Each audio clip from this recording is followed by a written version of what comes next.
ఓం నమ శివాయ. శివ సహస్రనామాలు చూద్దాం.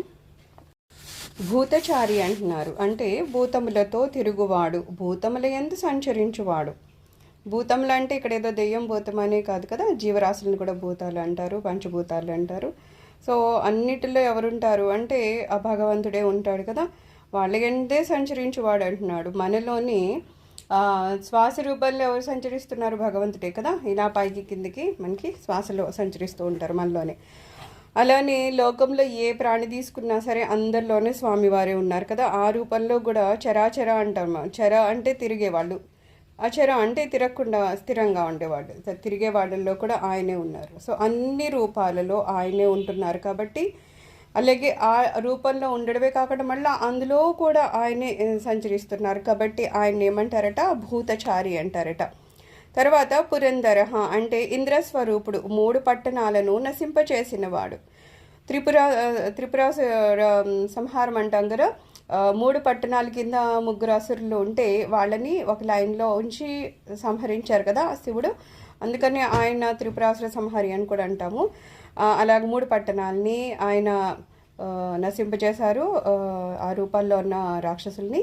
అంతేకాకుండా పురంధర అంటే ఇంద్రుడు కూడా అంటారు, అంటే ఇంద్రస్వరూపంలో కూడా ఆయనే ఉన్నారు అంటున్నారు. మామూలుగా అయితే దేవతల అధిపతి ఎవరైతే ఉంటారో వాళ్ళని ఇంద్రుడు అని, ఆ స్థానానికి అది పేరు అంతే, కేవలం ఆ అధికారికి ఆ పేరు అంతే.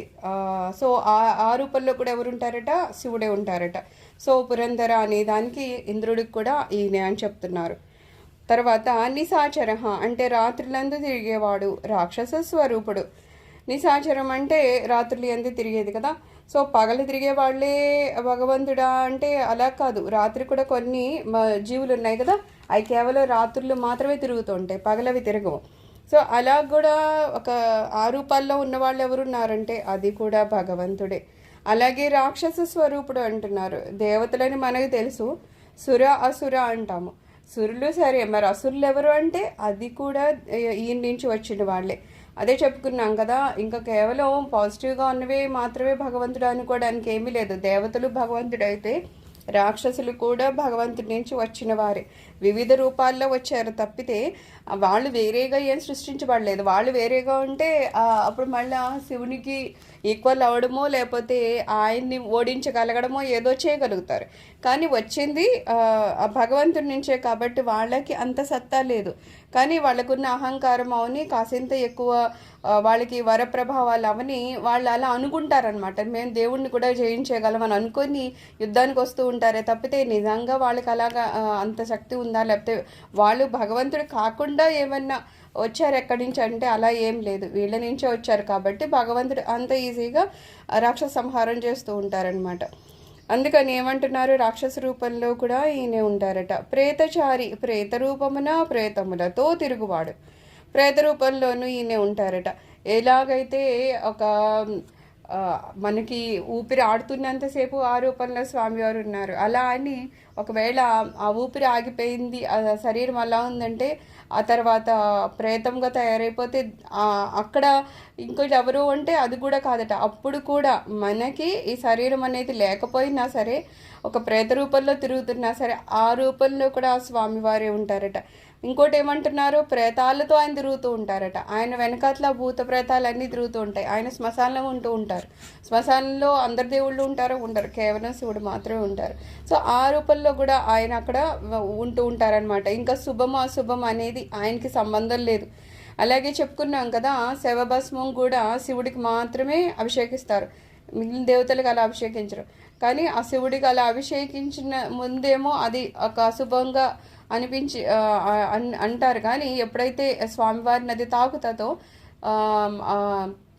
లింగం మీద వేసాక ఆ తర్వాత దాన్ని మనకి బొట్టుగా ఇస్తారు, అంటే అది మళ్ళీ పవిత్రం అయిపోతుంది అనమాట. సో అలా కూడా భూత ప్రేతాల్లో కూడా స్వామివారు తక్కువ అని చూడరు అనమాట. వేరే వాళ్ళలాగా అదేదో అశుభం అనేది ఆయనకి ఉండదు. ఆయన శుభము లేదు అశుభము లేదు, అన్ని చోట్ల ఆయన ఉంటారనమాట. తర్వాత మహాశక్తి అంటే గొప్ప శక్తి కలవారు. అలాగే శక్తి స్వరూపుడు, ఆ శక్తి అనేది మనకి శక్తి అనేది ఉంది కాబట్టి ఏ పని అన్నా చేయగలుగుతున్నాం. మనలో శక్తి రూపంలో కూడా భగవంతుడే ఉంటాడు. ఎవరికైతే ఆ శక్తి రూపం అనేది క్షీణించిపోతుందో, అసలు ఉండకుండా పోతుందో, వాళ్ళకి ఏం చేయని వాళ్ళు లేచి తిరగలేకపోతుంటారు కొంతమంది. ఎందుకంటే ఆ శక్తి రూపంలో ఆ భగవంతుడు వాళ్ళకి సహకరించట్లేదనమాట. సో మనకి ఏమైనా శక్తి ఉంది అంటే అదేదో మనం తిన్నంత మాత్రాన వచ్చేస్తుంది, ఏదో ట్యాబ్లెట్లు వేసుకుంటే వస్తుంది కాదు, దానివల్లనే ఎంతో ఉండదు. నిజంగా అయితే ఆ శక్తి స్వరూపంలో కూడా భగవంతుడే మనకి తోడ్పడుతూ ఉంటారనమాట. మరి సహజంగా శక్తి ఆ స్వామికి ఎంత ఉంటుంది అంటే ఆయన గొప్ప శక్తి గలవారు. ఆయనకు అంత గొప్ప శక్తి ఉంది కాబట్టి ఇన్ని పనులు నిర్వర్తిస్తున్నారు కదా.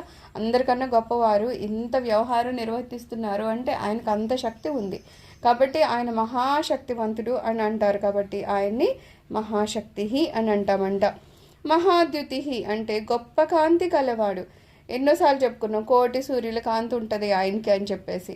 అంత కాంతి ఆయనకు ఉన్నది కాబట్టి ఆయన నుంచే సూర్యుడు లేకపోతే ద్వాదశాదిత్యులు అంటారు, 12 మంది సూర్యులు, ఇలాగ ఎంతమందో ఎవరు సృష్టిస్తున్నారు? ఆ స్వామివారు సృష్టిస్తున్నారు. ఆయన సృష్టిస్తున్నారంటే ముందు ఆయనలో అంత శక్తి కానీ కాంతి కానీ ప్రభావం కానీ ఉంటేనే కదా వేరేవి సృష్టించబడుతూ ఉంటాయి.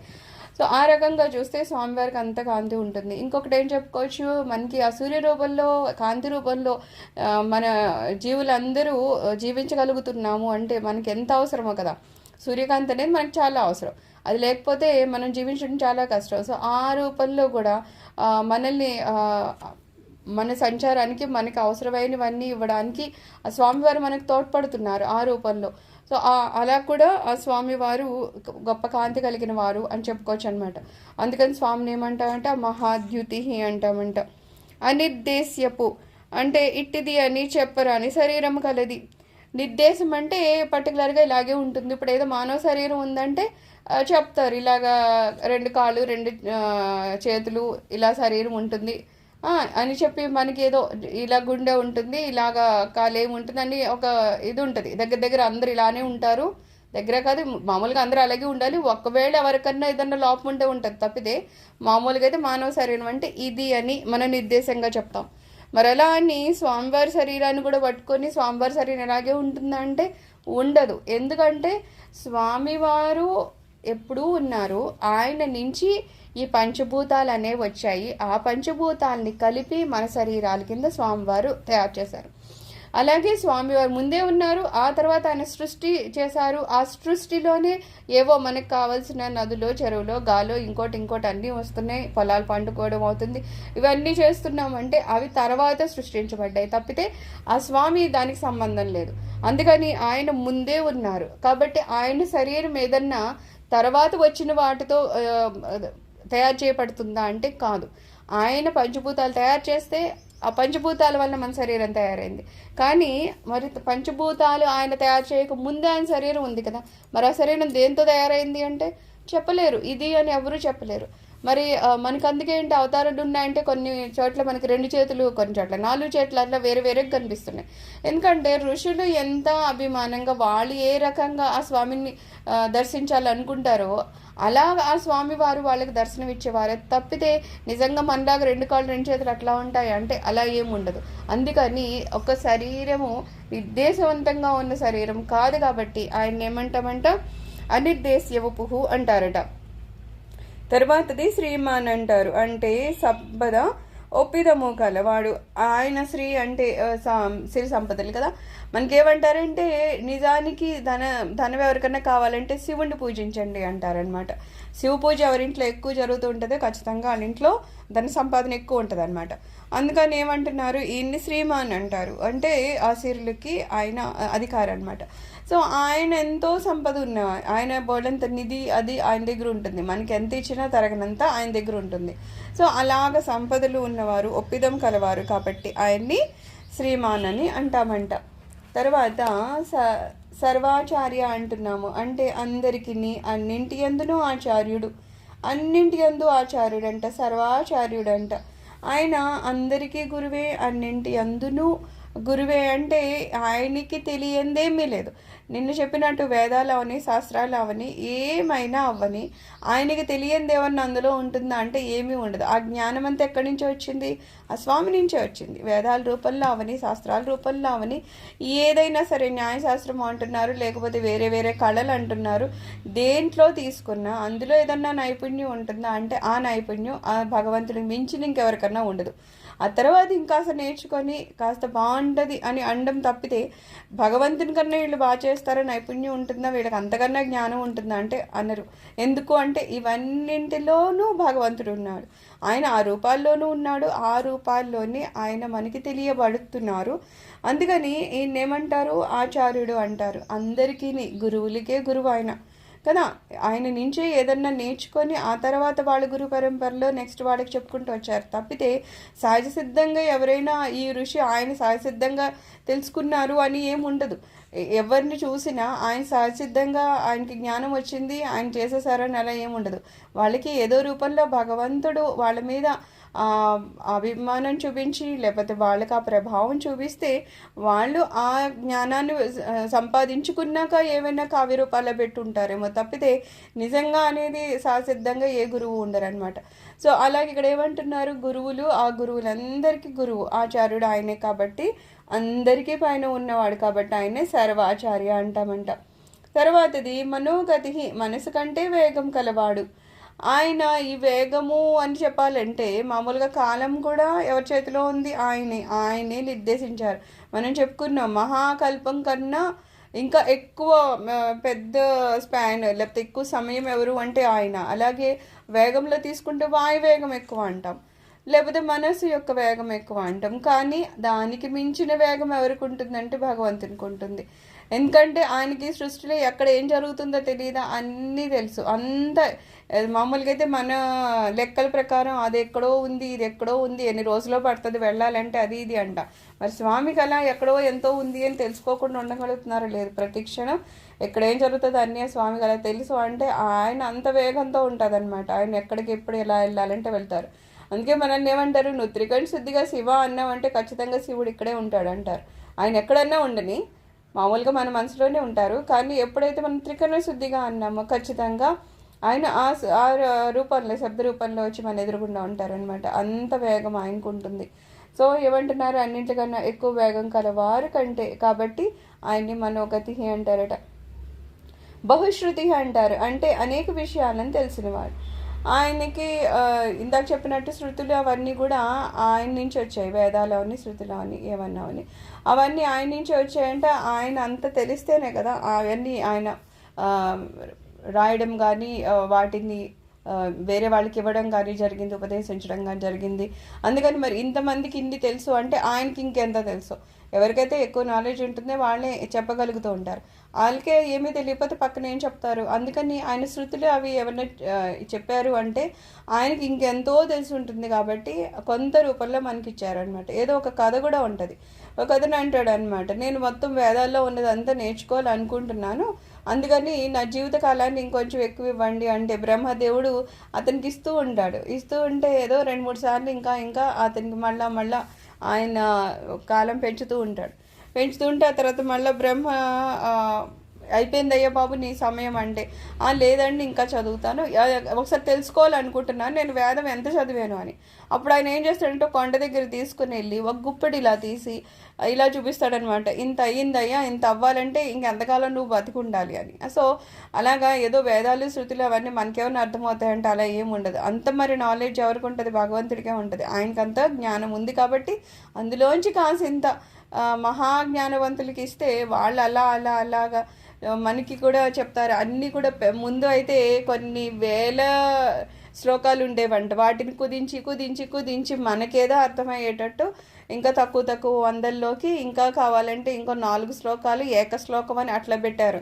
ఏంటంటే అంతకన్నా ఎక్కువ మనం అర్థం చేసుకోలేని స్థితికి వెళ్ళిపోతూ ఉంటాం కలియుగంలో అలా అనమాట. సో అంత ఎక్కువ నాలెడ్జ్ ఆయనకు ఉంటుంది కాబట్టి ఆయన ఏమంటారట, బహుశ్రుతి అంటారట. మహామాయ అంటారంట, అంటే మహత్తరమైన మాయా స్వరూపుడు. ఆయన చాలా మాయ చేసేవారు అనమాట. ఎందుకంటే మనం ఇంత తెలిసి కూడా నిజమేంటనేది తెలుసు కూడా మళ్ళీ మనం నిజం వెంట తిరుగుతున్నామా లేదు, ఏది నిజం కాదని తెలుసో అదే నిజం అనుకుంటూ మళ్ళీ దాని వెంటే పడి తిరుగుతున్నాం ఎంత మనకి తెలిసినా సరే. అంటే అలా ఎందుకు ఎవరు చేస్తున్నారంటే ఆ మాయాస్వరూపుడు మనల్ని అలాంటి మాయలో ఉంచుతారనమాట. మనకి తెలిసినా సరే ఆ తెలిసింది తెలియనట్టు ఇంకా ఏది కాదో అది అవును అన్నట్టు మనం భావించేటట్టు ఆయన చేస్తారు.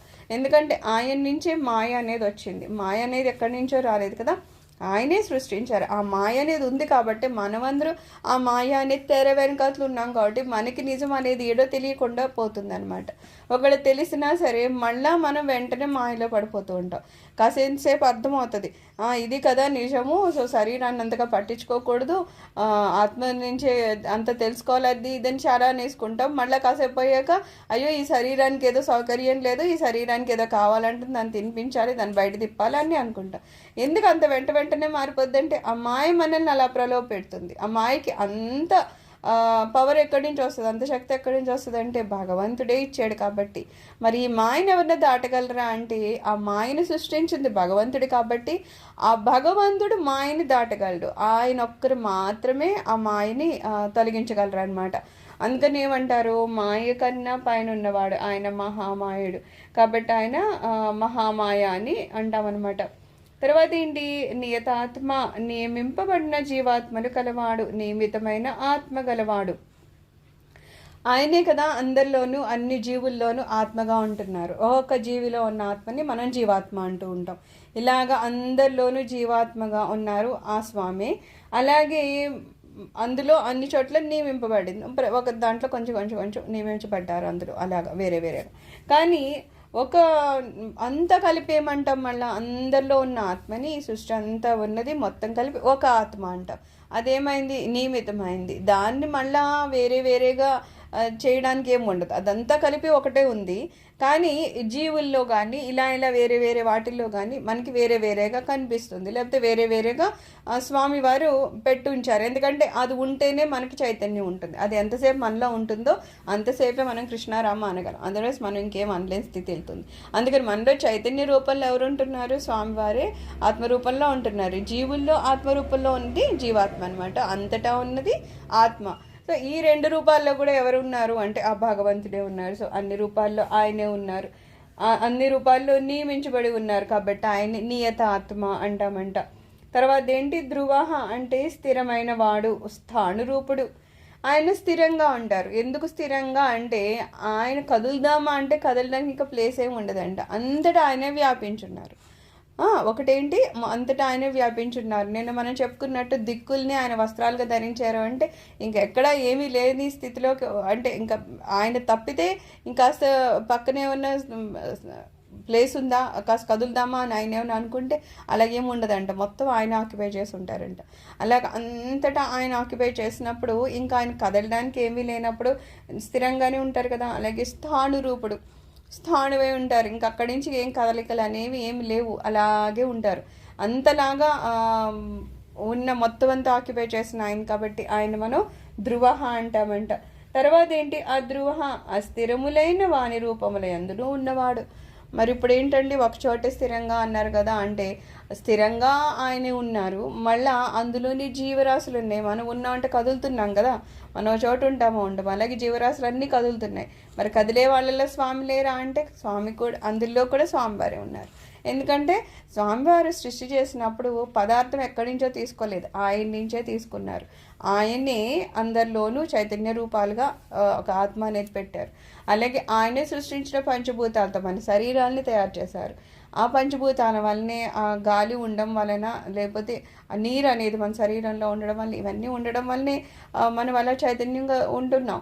ఎప్పుడైతే చైతన్యం అనేది ఉండదో, ఆత్మ అనేది మన నుంచి దూరం అవుతుందో మనం ఉండం. కాబట్టి స్వామి ఏమంటారు, మనము చలించాలన్నా సరే, మనలో చైతన్యం ఉండాలన్నా సరే ఆ స్వామివారే మనలో ఉండాలి. ఈ రూపంలో ఏమంటున్నారు, ఇందాక స్థిరంగా ఉంటారట, ఇక్కడేమో అస్థిరంగా ఉన్న వాళ్ళ రూపంలో కూడా స్వామివారే ఉంటారు. అస్థిరంగా ఏముంటుంది, గాలి ఉంటుంది, గాలికి కూడా ఆయనే ఉన్నారు. లేకపోతే ఏదో సముద్రంలో నీరు, ఆ నీరు ఆయనే ఉన్నారు.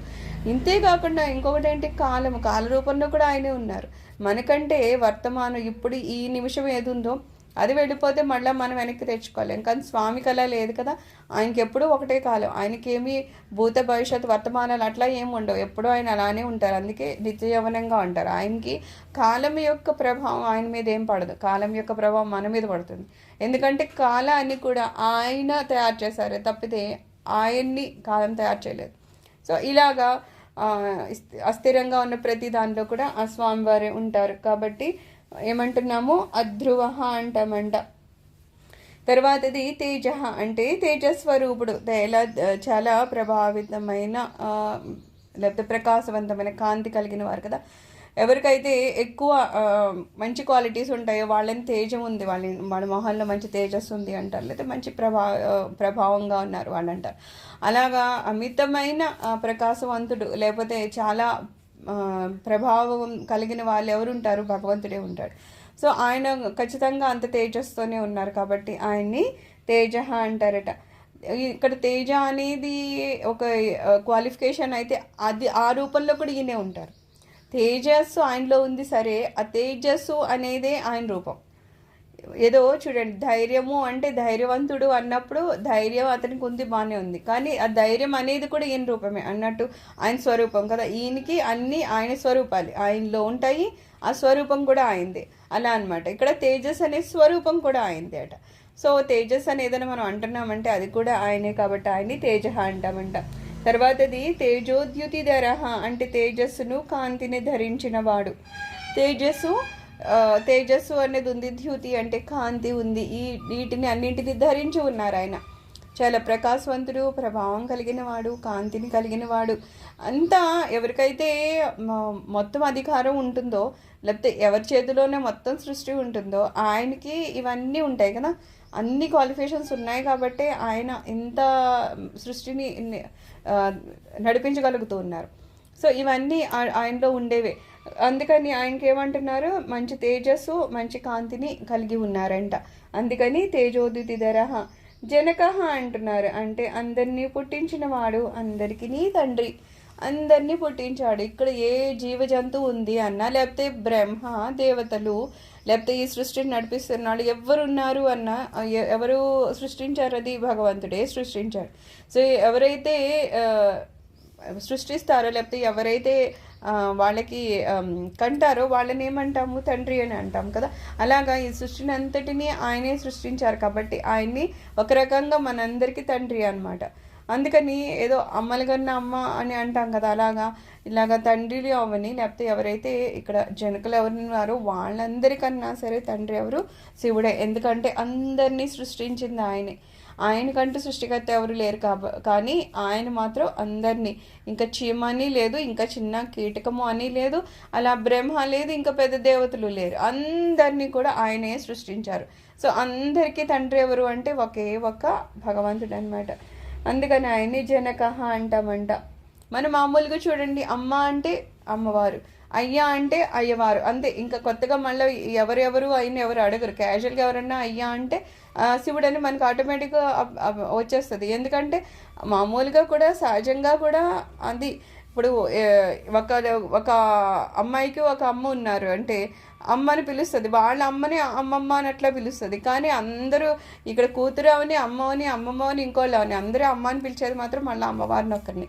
అలాగే వంశపారపర్యంగా ఎంతమంది అన్నా అవని, ఎవరైనా సరే ఒక్కలే అయ్యా అని పిలుస్తారు. అది శివుడు మాత్రమే. ఎందుకంటే మళ్ళీ ఈ సృష్టి అంతటికీ ఆయనే తండ్రి కాబట్టి. అందుకని ఆయన్ని జనక అంటారట. తర్వాత సర్వశాసన అంటారంట. అందరినీ శాసించేవాడు. ఎవరైతే పై అధికారో ఆయనకి శాసనం చేసే ఇది కూడా ఉంటుంది కదా, అధికారం కూడా ఉంటుంది కదా. సో మనల్ని అందరినీ ఆయన శాసిస్తారు. ఎందుకంటే ఆయన సృష్టించారు, ఆయన నడిపిస్తున్నారు, ఆయన చేతిలోనే అన్నీ ఉంటాయి కాబట్టి ఎప్పుడన్నా ఏదైనా జరగలేదా అనుకుంటే అది జరగకుండా చేసేంత శాసనం కూడా ఆయనే చేయగలరు. ఏదైతే జరగాలని ఉందో అది జరిపించేంత శాసనం కూడా ఆయన చేతిలోనే ఉంటుంది కాబట్టి ఎవరినన్నా ఆయన శాసించగలరు. అది ఏమి జీవులనే కాదు కదా, దేవతల్ని కూడా ఆయనే శాసించగలరు. ఇక్కడ మన వర్షాలు అవని, ఏమైనా అవని, ఋతువులు అవని, కాలాలు అవని, దేన్నైనా సరే స్వామివారు శాసించగలరు అనమాట. ఆ రకంగా ఆయన అన్నింటినీ శాసిస్తారు కాబట్టి ఆయన ఏమంటాం? సర్వశాసన అంటాము. తర్వాత నృత్య ప్రియ, నృత్యంపై ఇష్టం కలవాడు. తాండవం అంటే మనం ఇంకా శివుడిని అంటాం కదా. బాగా నృత్యం ఎవరు చేస్తారంటే శివుడి పేరు చెప్పుకుంటారు. లేకపోతే ఆ నృత్య కళకి కూడా అక్కడ నటరాజస్వామి ఆ మూర్తి పెడతారు. ఎందుకంటే ఆయనకి నృత్యం అంటే అంత ఇష్టము. పైగా ఆయన నృత్య కళలో చాలా ఆరితేరిన వారనమాట. ఇంకోటి ఏంటి, సంధ్యాకాలంలో కూడా ఆయన నృత్యం చేస్తారని చెప్తారు. ఆయన నృత్యం చేయడానికి దేవతలందరూ అక్కడ పోగే చూస్తూ ఉంటారని చెప్తారు. దాని మీద ఎన్నో కథలు ఉంటూ ఉంటాయి కదా, అలా అనమాట. అందుకని నృత్యం అనేది ఆయనకి చాలా ఇష్టం అంట. అందుకని ఆయన్ని నృత్య ప్రియ అంటామంట. నిత్య నృత్య, నిత్యము నృత్యం చేయవాడు. మన అందుకని ఏమంటారు, సాయంత్రము సంధ్య సమయంలో ఖచ్చితంగా శివారాధన చేయండి అంటారు. ఎందుకంటే ఆ సమయం ఆ స్వామివారికి ఇష్టము. ఆ సమయంలో ఖచ్చితంగా ఆయన నృత్యం అది చేస్తూ ఉంటారు. దేవతలందరూ ఆయన చూడ్డానికి వచ్చి ఉంటారు. ఆ సమయం అనేది అలాంటిది అనమాట. అందుకని సంధ్యలో అభిషేకం చేయాలి, లేకపోతే స్వామివారిని ఏదో పూజ చేయడం అది చేయాలి. అలాగా రోజు ఆయన చేస్తారు, అంటే నిత్యము చేస్తూ ఉంటారు. అందుకని ఆయన నిత్య నృత్య అంటారు. నెక్స్ట్ ప్రకాశాత్మ అంటే ప్రకాశ స్వరూపుడు, ప్రకాశమైన ఆత్మని కలిగిన వాడు. ఆత్మస్వరూపంలో ఆయనే ఉన్నారు కదా. ఆత్మ అంటే ఏంటి, ఆయన ప్రకాశిస్తూ ఉంటుంది. ప్రతి జీవిలోనూ ఆత్మస్వరూపంలో ఎవరు ప్రకాశిస్తున్నారు, ఆ భగవంతుడే ప్రకాశిస్తున్నారు కదా. ఎప్పటి వరకు ఆయన ప్రకాశిస్తున్నారో అప్పటి వరకే మనలో చైతన్యం ఉంటుంది. అంటే ఆయన మనలో అలాగా ప్రకాశిస్తూ ఉన్నారు. అలాగే ఇంకోటి ఏంటి, ప్రకాశం అంటే కాంతి కూడాను. అలాగా మన సూర్య రూపంలో కూడా మనందరికీ కాంతిని ప్రసాదిస్తున్నారు. ఇంకా ఏదైనా సరే ఒక కళ ఉంది, అది ప్రకాశిస్తుంది అంటే దానికి ఏ నైపుణ్యం కావాలో, దానికి ఏ జ్ఞానం కావాలో అవన్నీ కూడా భగవంతునికి తెలుసు. ఆయన ఆ రూపాల్లో ఆయన ప్రకాశిస్తూ ఉంటారు. అలాగే ఆ కళలు మనకి రావాలన్నా సరే, ఏదన్నా ఒక మనిషికి ఒక విభూతి ఉంది అంటే అది కూడా ఆ స్వామివారు ప్రసాదించడం వల్లనే ఉంటుంది. ప్రతివాడు నృత్యం చేయలేరు, ప్రతివాడు పాటలు పాడలేరు. ఎందుకు అంటే వాళ్ళకి ఏ రకమైన విభూతి ఇవ్వాలి, ఏ రకంగా వాళ్ళు ప్రకాశింప చేయాలి అనేది భగవంతుడి చేతిలో ఉంటుంది. సో ఆయన ఇచ్చే దాన్ని బట్టే వీళ్ళు అలాగా. అంతేగాని కొంతమంది పాప ఎంతో కష్టపడి ప్రాక్టీస్ చేస్తూనే ఉంటారు, కానీ అది రాదు. ఎందుకో ఎంత కష్టపడినా వాళ్ళకి సరిగ్గా నృత్యం చేయడం కానీ, సరిగ్గా పాటలు పాడడం కానీ రాదు కొంతమందికి. ఎందుకు అంటే అది స్వామి ఇవ్వాలంతే. కొంతమంది చాలా బాగా చిన్నప్పటి నుంచి ఒకటే పాడేస్తూ ఉంటారు. 5 సంవత్సరాలు 6 సంవత్సరాల పిల్లలు కూడా పాడేశారు అంటే వాళ్ళకి అప్పటి నుంచి భగవంతుడు వాళ్ళు అలా ప్రకాశించేటట్టు ఆ విభూతి ఏదో ఆయన ఇచ్చున్నారనమాట. సో ఎవరి మీద అయితే ఆయన దయ ఉంటుందో, ఎవరైతే స్వామివారు అనుగ్రహిస్తారో ఆయనకు ఆల్రెడీ ఆ ప్రకాశం అనేది ఉంది కాబట్టి ఆయన అందరికీ అవి ఇవ్వగలుగుతారు. అంతే కదా, ఎవరి దగ్గర ఉందో వాళ్ళు ఇస్తారు. అలాగా స్వామివారు అన్ని కళల్లోనూ అన్ని సంస్కారాల్లోనూ అన్నిట్లోనూ ఆయన ప్రకాశింపబడి ఉన్నారు కాబట్టి ఎవరికైతే ఇవ్వాలనుకుంటున్నారో వాళ్ళకి ఇస్తారనమాట. సో అన్ని రకాలుగాను ఆయన ప్రకాశిస్తున్నారు కాబట్టి ఆయన ఏమంటున్నారు, ప్రకాశ స్వరూపుడు అంటున్నారు. తర్వాత ప్రకాశక అంటే ప్రకాశింపచేయవాడు. ఇప్పుడు చెప్పినట్టు ఎవరన్నా ఏ రూపంలో అయినా మనము ఏ కళలో అయినా ప్రకాశం అవ్వాలి అన్నా సరే, లేకపోతే ఈ సూర్యచంద్రులు ఏమైనా వాళ్ళు ప్రకాశిస్తున్నారో, నక్షత్రాలు ఏవైనా సరే, దాని వెనుక ఎవరున్నారు అంటే భగవంతుడే ఉన్నాడు. వీళ్ళకి ఏదన్నా ఒక పని చేస్తున్నారు అంటే ఆ పని చేయడానికి ఆ శక్తిని ఎవరిస్తున్నారు, భగవంతుడే ఇస్తున్నారు అనమాట. ఆ రకంగా వాళ్ళని ప్రకాశింప చేసేవారు కాబట్టి ఆయన్ని ప్రకాశక అంటారట. నెక్స్ట్ స్పష్టాక్షర అంటారు, అంటే ఓంకారవాచ్యుడు, స్పష్టమైన వాడు, అక్షరనాశము లేని స్వరూపము కలవాడు. ఆయన ఓంకారవాచ్యుడు అంటున్నారు. స్పష్టాక్షరము కదా, ఓంకారం అనేది ఒక స్పష్టాక్షరము. ఆ ఆకారం ఓంకారం అనేసరికి అందులో ఆ స్వామి ఉంటారు. లేకపోతే ఓంకారం నుంచే ఆ శివుడు ఉత్పన్నమయ్యారని చెప్తారనమాట. సో అందులోంచి వచ్చిన వారైనా. అలాగే స్పష్టమైన వాడు, ఆయన స్పష్టంగా అంటారు. ఆయనలో కన్ఫ్యూజన్ ఎక్కడే ఉంటుంది, ఎందుకంటే ఆయన నుంచే అన్నీ వచ్చాయి, ఆయనకి అన్నీ తెలుసు, ఆయనకి తెలియదంటే ఏమీ లేదు. అలాగే ఆయన సృష్టిని ఎంత కరెక్ట్గా చేయకపోతే అదే టైంకి సూర్యుడు రావడం, అదే టైంకి చంద్రుడు రావడం, కాలాలు ఋతువులు ఆ టైంకి వస్తున్నాయి వెళ్తున్నాయి అంటే, లేకపోతే పక్షులు చూడండి అవి కూడా కరెక్ట్గా గూటికి వెళ్తాయి, పొద్దున్న లెగుస్తాయి, అవన్నీ పర్ఫెక్ట్ టైం ఉంటుంది. ఒక్క మనుషులు తప్పితే మిగిలిన వాళ్ళందరూ చాలా కరెక్ట్గా ఉంటారు. మనకెందుకంటే మనకి కాసింత జ్ఞానం ఇవ్వడంగానే మనం అంతా కొంచెం మన రూల్స్ అన్నీ మార్చేసుకున్నాం, కానీ నిజానికైతే ఆ జంతువులు అవన్నీ కూడా కరెక్ట్గా ఉంటాయి అన్నమాట. అలాగే సూర్యచంద్రులు అని ఋతువులు అని అన్నీ వెళ్తున్నాయి ఎంత కరెక్ట్గా అంటే అంత కరెక్ట్గా స్పష్టంగా ఆ స్వామి ఉంటారు. కానీ ఆయన సృష్టి కూడా అంత స్పష్టంగా ఉంటుంది. ఆయన ఇలా అంటే అలాగే ఉంటుంది. ఎందుకు అని మనం చెప్పలేం. సూర్యుడు ఎందుకు ఆ టైంకి వచ్చేస్తున్నారు అంటే ఏదో సైంటిఫిక్ రీజన్స్ చెప్తే చెప్పచ్చు, వేరే విషయం. కానీ మామూలుగా కూడా ఆయన అంత పర్ఫెక్ట్గా ఉంటారంటే ఇవన్నీ స్వామివారు అంతలాగా ముందే స్పష్టంగా నిర్దేశించి పెట్టి ఉన్నారనమాట, ఋతువులకు కానీ ఇంకోటాని. సో ఆయన అంత స్పష్టంగా ఉంటారు, ఆయన చేసే సృష్టి కూడా అంతే స్పష్టంగా ఉంటుంది. కాబట్టి ఆయన ఏమంటున్నాము, స్పష్టాక్షర అంటున్నాము. అలాగే అక్షర నాశము లేని స్వరూపం కలవారు. క్షరం అంటే నశించిపోయేది, కానీ అక్షర ఆయన నశించడం అనేది జరిగే సమస్య లేదు. లయమైపోయినా కూడా మొత్తం సృష్టి అంతా మళ్ళీ లయమైపోతుంది. అంతా ఆయన పొట్టలోకి వెళ్ళి కూర్చుంటుంది. కానీ ఆయన ఎక్కడికి వెళ్తారు, ఆయన ఎక్కడికి వెళ్తారు, మళ్ళీ ఆయన అలానే ఉంటారు. అంటే ఆయన ఎప్పటికీ క్షరం అనేది లేదు ఆయనకి. అందుకని ఆయన ఏమంటాం, అక్షర అంటాం అనమాట. ఏమైనా వస్తే పోతాయి. బ్రహ్మదేవుడికి కూడా కొంతకాలం ఉండి ఆయన మళ్ళీ నశించి ఇంకో బ్రహ్మదేవుడు సృష్టించబడతాడని చెప్తారు. కానీ భగవంతుడు శివుడు ఎప్పుడన్నా మళ్ళీ లయం ఆయన క్షయం ఉందని చెప్తారా, అలా ఏమి ఉండదు. అందుకని ఆయన్ని అక్షరస్వరూపుడు అని చెప్తారనమాట. తర్వాత ఏంటి, బుధ అంటే పండితుడు. బుధ గ్రహస్వరూపము. మామూలుగా గ్రహాలు, నవగ్రహాలు ఆయన స్వరూపాలే కదా. నవగ్రహాలు అలా ఉన్నాయి కాబట్టే మనకి ఈ గ్రహ దాన్ని బట్టి ప్రభావం మన మీద ఉందని చెప్తూ ఉంటారు. ఎందుకు ఉంటుంది అంటే అవి కూడా భగవంతుని స్వరూపమే కాబట్టి కదా. దాన్ని బట్టి మన జీవితాలు మారుతూ ఉంటాయని చెప్తారు. గ్రహ ప్రభావాన్ని బట్టి మన జీవితాలు వేరే వేరేగా అవుతూ ఉంటాయి. ఆ గ్రహాల్లో ఏది తీసుకున్నా సరే భగవంతుడే. అలాగే బుధ గ్రహం కూడా భగవంతుడే. కాకపోతే ఒక గ్రహానికి ఒక రకమైన నిర్దిష్టమైన కొన్ని పనులు ప్రభావాలు ఉంటాయన్నమాట. సో దాన్ని పట్టుకొని చెప్తారనమాట. బుధ గ్రహానికి పూజ చేస్తే ఏదో వస్తుంది, రాహు గ్రహానికి అయితే ఇంకోటి వస్తుంది, ఇలా ఏవో చెప్తూ ఉంటారు. బట్ ఏదైనా సరే ఏ ఏ రూపాల్లో ఉన్నా, ఏ ఏ విభూతులు మనకి కావాలన్నా, ఏదైనా సరే ఎవరి వలన అంటే ఆ రూపంలో ఆ శంకరుడు ఉన్నారు కాబట్టి మనకి అవి దొరుకుతాయి అన్నమాట. ఇంకోటి ఏమంటున్నారు, పండితుడు అంటారు. పండితుడు అంటే కాసింత వచ్చిన వాడు కదా, పూర్తిగా పండిపోయిన వాడు. అందులో ఆయన ఇంకా పూర్తిగా నిష్ణాతుడు అయిపోతారనమాట. ఎందుకంటే ఆయన ఆల్రెడీ నిష్ణాతుడు కాబట్టి ఆయన నుంచి అంత శాస్త్రము జ్ఞానం అన్నీ వచ్చాయి కాబట్టి ఆయన పండితుడు. ఆయన మించిన వాళ్ళు అంటే ఎవరు లేరు. అందుకని పూర్తిగా ఆయన్నే మనం పండిత అంటాం అనమాట. అంతా కలిపి స్వామిని బుధ అంటారంట. సర్వం శ్రీ శివచరణారవింద అర్పణమస్తు.